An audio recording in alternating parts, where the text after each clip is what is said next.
Christ is our victory. Daily meditations on great texts from the Book of Books.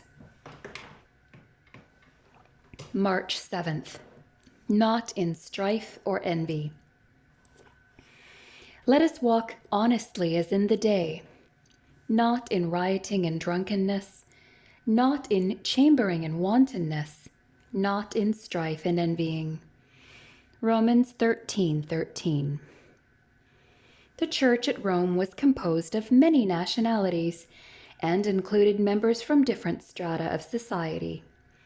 There were slaves and rich landowners. There were Jews and Gentiles. Doubtless there were occasions when contention and petty jealousies crept in. Paul admonished the church not to engage in strife or envy, but to manifest Christian charity one for another. A new life takes possession of us when we surrender ourselves to God. Envy drops off like the leaves of the oak when the new buds burst forth in the springtime. A minister had served the same church for many years. He had baptized many of the members, visited them when they were sick, and prayed with those who were discouraged. But the time came when the board of elders felt the task was too great for him. They needed a younger man. It was the custom in those days to invite several to come to preach trial sermons to see which one would be acceptable to the congregation. Finally, a young minister just out of the seminary came to preach one Sunday morning. Everyone was impressed by his sincerity and ability, and felt that he would be a worthy successor to the old rector.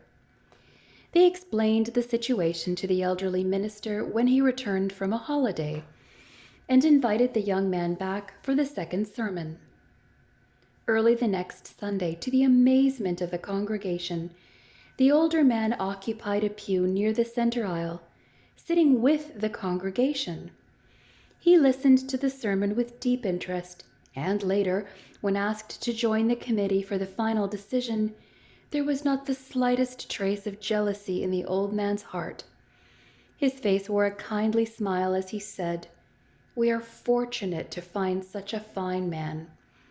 I will sit under his shadow with great delight." What a wonderful spirit to manifest to one's successor. Such is the grace of love. Envy can find no place in such a heart.